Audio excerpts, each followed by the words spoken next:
Salut à tous, c'est Elias, on se retrouve aujourd'hui pour une nouvelle vidéo. J'ai le plaisir d'avoir à l'interview Manon Fiorot qui est la première française à avoir décroché une victoire à l'UFC. Elle reste sur une série impressionnante, on doit le dire, de 5 victoires consécutives sur KO technique. Elle sera de retour au sein d'un octogone le 25 septembre prochain. Ce sera lors de l'UFC 266, rien que ça.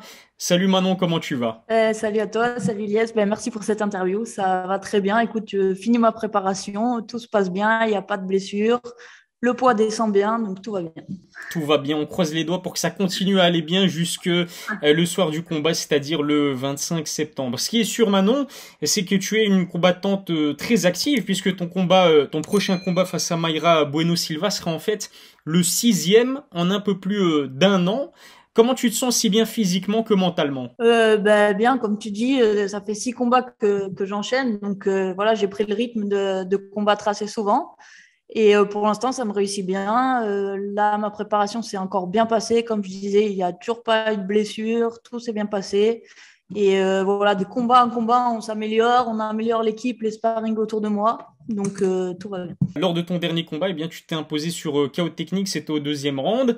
C'était face à la brésilienne Tabata Ricci au mois de juin, donc c'était pas il y a si longtemps que ça. Tu l'as tellement dominé que j'avais vraiment l'impression, Manon, permets-moi l'expression, et je veux pas manquer de respect à Tabata, mais j'avais vraiment l'impression de voir une adulte face à une enfant tellement tu l'as dominée.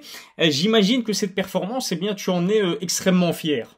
Oui, c'est sûr. Après, je m'entraîne très, très dur pour ça. Après, moi, elle a accepté le combat, il faut dire, à 2 jours, je crois. Donc, voilà, c'était pas non sa catégorie de poids. C'est vrai qu'elle vient quand même de la catégorie d'en dessous des 52. Mais après, c'était une bonne combattante, vu qu'elle était aussi sur 5 victoires d'affilée. Voilà, elle avait un très bon niveau de sol. Elle était black belt de Jiu-Jitsu. Donc, voilà, après, comme je dis, je m'entraîne très, très dur. Et voilà, j'étais prête à n'importe quel adversaire, de toute façon. Et voilà, ce que je voulais, c'était finir le combat à n'importe quel adversaire. Tabata Ricci est assez courageuse puisque tu l'as dit initialement, en fait, tu devais affronter l'Ukrainienne Marina Moroz. Alors, elle l'a remplacée en short notice 2-3 jours avant. J'aimerais savoir, Manon, comment est-ce que tu as réagi en apprenant que ton adversaire allait changer assez vite, alors que tu t'y étais préparé à affronter cette Ukrainienne Marina Moroz pendant plusieurs semaines. C'était quoi ta réaction quand tu as appris que tout ça, ça tombait à l'eau en quelque sorte? C'est vrai qu'au début, c'était compliqué parce qu'on avait vraiment fait un game plan du coup par rapport à l'Ukrainienne que je devrais affronter à la base. Et donc au début, oui, ça a été un peu difficile, surtout que ça a fait que, en fait, pendant 2, 3 jours, on m'a changé d'adversaire tous les jours. En fait, ça changeait un peu. On me disait non, finalement c'est elle, finalement c'est elle. Mais bon, après, au final, j'étais contente parce que on sait qu'il y a même des combattants à l'UFC, le combat est annulé, il n'y a pas forcément de remplaçant. Et là, ils m'ont dit voilà, qu'ils allaient trouver un remplaçant sûr que j'allais combattre. Donc déjà, j'étais contente. Et quand ils m'ont trouvé cet adversaire, voilà, je m'étais préparée de toute façon. Donc j'étais vraiment contente déjà qu'ils m'aient trouvé une remplaçante. À choisir, c'est vrai que mieux vaut avoir un nouvel adversaire, une nouvelle adversaire que ne pas avoir de combat du tout, hein. Ouais, voilà, c'est ça. Vu les dures préparations que je fais, c'est sûr que voilà, il fallait un adversaire quoi qu'il arrive. Et avec cette victoire, eh bien, ça te permet de décrocher une 7e victoire consécutive. Plus impressionnant, je l'ai dit en début de cette interview, c'est ta 5e victoire d'affilée sur KO technique. Ton surnom de Beast, la bête en français, il est totalement justifié quand tu vois les dégâts vraiment que tu infliges à tes adversaires. Oui, c'est ça. Après, voilà, à l'entraînement, je m'entraîne pratiquement qu'avec des garçons. Donc, forcément, voilà, j'ai l'habitude de cette intensité. J'essaye de mettre du rythme et voilà, j'essaye de toujours finir les combats parce qu'on sait qu'à l'UFC, c'est ça qu'on veut, quoi. Non, mais est-ce que ça t'est déjà arrivé de mettre même des KO lors de Ah, tes entraînements? non, après, à l'entraînement, c'est vraiment pas le but. Puis, voilà, on est en combat avec les casques, les protections, tout ça. Donc, c'est pas le but, mais disons que j'essaye plutôt de mettre beaucoup de volume dans mes sparring, plus que frapper fort. Après, je sais que, voilà, il suffit d'appuyer. Je sais que j'ai le KO power. Enfin, j'ai pas besoin de le faire ça à chaque entraînement. Moi, ce que j'insiste surtout à l'entraînement, enfin, ce qu'on insiste, c'est vraiment sur le rythme. En fait, j'essaye de débiter un maximum de coups et même dans mes combats, des fois, le KO, il vient de là, en fait. J'asphyxie l'adversaire avec le nombre de frappes. Après, je sais que voilà, avec les petits gants, c'est facile. Il suffit après d'appuyer un peu plus une frappe et ça tombe de suite. On l'a vu d'ailleurs lors de ta première victoire à l'UFC sur KO Technique, c'est venu parce que tu avais mis pas mal de volume et pas mal d'agressivité. Je me rappelle d'ailleurs que Michael Bisping et Daniel Cormier avaient été très impressionnés par cette performance. Tu as en tout cas indiqué, Manon, sur ta chaîne YouTube, vouloir t'imposer une nouvelle fois sur KO Technique le 25 septembre. Ton adversaire, elle ne s'est inclinée qu'une seule fois lors de ses 9 combats professionnels. Qui plus est, c'était uniquement sur décision. Est-ce que ça risque peut-être d'être plus difficile que d'habitude de t'imposer sur KO Technique? Je pense pas. Je pense qu'en fait, elle a vraiment le style pour mettre ce KO parce qu'elle est assez statique et on sait que c'est une adversaire qui prend pas mal de coups dans ses combats. On a vu les statistiques du coup de ses combats que mon coach analyse avant. Et c'est une des adversaires qui encaisse le plus grand nombre de frappes en fait. Donc voilà, je pense qu'elle se déplace pas beaucoup, elle veut rester debout. Donc pour moi, c'est juste le combat parfait pour me mettre encore en KO, je pense. Si je ne dis pas de bêtises, Manon, alors les abonnés qui regarderont cette vidéo auront l'occasion de le vérifier à ma place.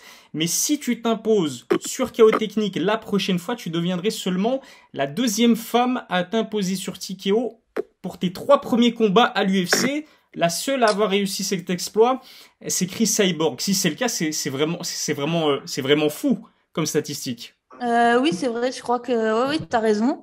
Après, voilà, moi, je me basais du coup sur le record de KO déjà dans la catégorie qui est détenue par Valentina, donc qui a 3 KO, mais pas forcément en 3 combats. Elle a 3 KO dans toute sa carrière à l'UFC. Donc oui, si avec 3 combats, je mettrais 3 KO, forcément, oui, ça serait un record, je pense. Ah, ce serait vraiment incroyable. Et puis, est-ce que tu as aussi le sentiment d'être obligé finalement de t'imposer sur un finish pour intégrer rapidement le top 15, voire même pourquoi pas le top 10 de ta catégorie? Oui, voilà, c'est surtout ça aussi le but. Ce serait vraiment si vraiment je mets un KO et que le combat se passe comme j'ai envie, j'aimerais vraiment après affronter une fille du top 10 pour mon 3e, 4e combat lutte. Valentina, on en parlait, mais elle affronte elle aussi une adversaire lors de la même soirée que toi à l'UFC 266, c'est Lauren Murphy. Une fois que ton combat sera terminé, est-ce que tu auras peut-être l'occasion ou l'envie de jeter un œil sur sa performance, en sachant que c'est bien sûr la championne de ta catégorie? Oui, bien sûr, je suis contente de vraiment de combattre sur la même carte qu'elle, surtout même de la croiser. Peut-être qu'on va se croiser avant, de la voir en vrai, quoi. Et oui, bien sûr que je vais regarder ce combat. Certaines personnes pensent que tu as non seulement les aptitudes techniques et physiques idéales pour faire partie des meilleures combattantes de ta catégorie. Tu te laisses combien de temps finalement avant d'accéder au title shot et peut-être aller défier justement Valentina Shevchenko, qui est quand même l'une des championnes les plus dominantes à l'heure actuelle à l'UFC? Si je continue à progresser comme à chaque combat, je pense dans un an ou deux, j'aimerais bien l'affronter. Et pour la première fois, tu vas combattre lors d'un gros événement pay-per-view à l'UFC, en plus devant un public aussi à l'UFC, ça a son importance. En dehors de la présence de Valentina Shevchenko, on peut aussi noter la présence et le retour de Nick Diaz, qui est l'une des plus grandes stars de l'histoire de l'UFC. Et puis aussi le combat pour le titre chez les featherweight entre Volkanovski et Ortega. Pas trop la pression, ça va, t'arrives à gérer pour l'instant? Non, franchement, je suis super contente de combattre sur cette carte.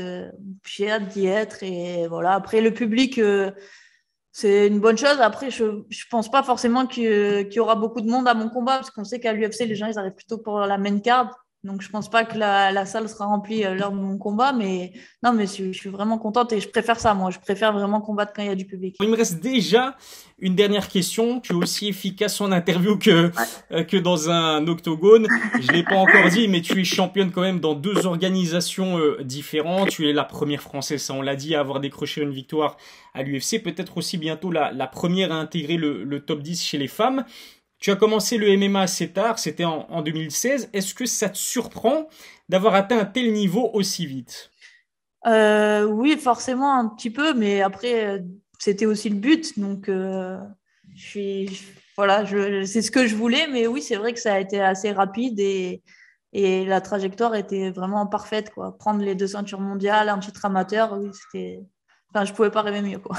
c'est difficile de faire mieux que ça. En tout cas, un grand merci Manon Fiorot. On te souhaite beaucoup de succès pour ton prochain combat. Je le répète, le 25 septembre lors de l'UFC 266. Avant de clôturer cette interview, j'ai l'habitude de demander à mes invités s'ils n'ont pas peut-être un message à adresser non seulement aux abonnés qui vont regarder cette vidéo, et peut-être aussi à tes fans qui vont suivre avec attention, j'en suis sûr, ta prochaine performance. Oui, bah, merci à tous, merci à toi, abonnez-vous à la chaîne. Et du coup, j'en profite aussi pour vous dire de vous abonner à ma chaîne YouTube pour suivre toute ma préparation avant mon combat, tous les vendredis. Donc là, il y a l'épisode 3 qui sort dans 10 minutes. Ok. Et voilà, je vais continuer la chaîne jusqu'au combat. Toutes les semaines, vous pourrez suivre avec moi toute ma préparation jusqu'au combat. Voilà, Manon The Beast Fiorot, la chaîne. N'hésitez pas vraiment à vous abonner également à la chaîne YouTube de Manon Fiorot. Elle vous montre donc les coulisses finalement d'une préparation d'un combat à l'UFC. Encore une fois, un énorme merci à toi Manon. Je te souhaite vraiment beaucoup de courage. Prépare-toi bien. On suivra avec attention en tout cas ton résultat lors de l'UFC 266. Ciao ciao, à la prochaine.